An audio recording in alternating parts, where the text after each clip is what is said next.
In that hour the disciples came to Jesus saying, "Who then is greatest in the kingdom of heaven?" Jesus called the little child to himself and set him in the middle of them and said, "Most certainly I tell you, unless you turn and become as little children, you will in no way enter into the kingdom of heaven.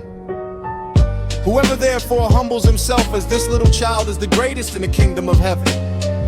Whoever receives one such little child in my name receives me.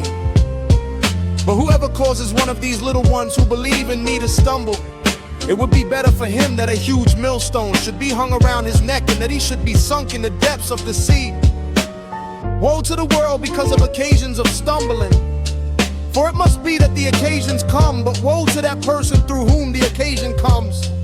If your hand or your foot causes you to stumble, cut it off and cast it from you. It is better for you to enter into life maimed or crippled rather than having 2 hands or 2 feet to be cast into the eternal fire. If your eye causes you to stumble, pluck it out and cast it from you. It is better for you to enter into life with 1 eye rather than having 2 eyes to be cast into the Gehenna of fire. See that you don't despise one of these little ones.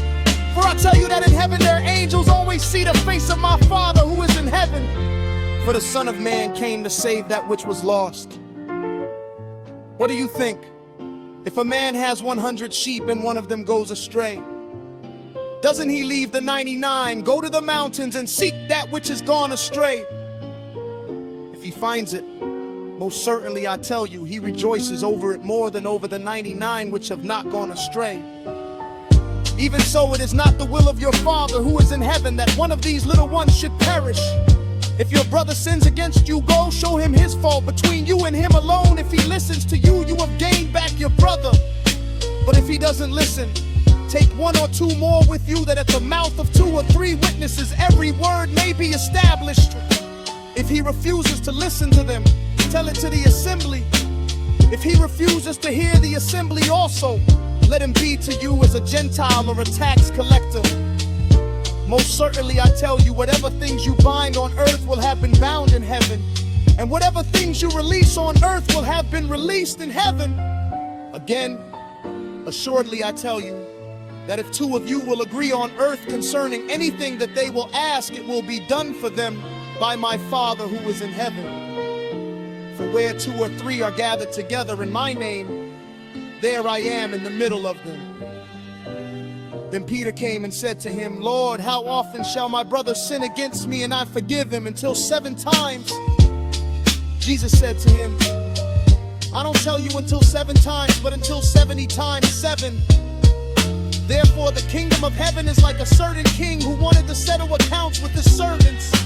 When he had begun to settle, one was brought to him who owed him 10,000 talents. But because he couldn't pay, his Lord commanded him to be sold with his wife, his children, and all that he had, and payment to be made.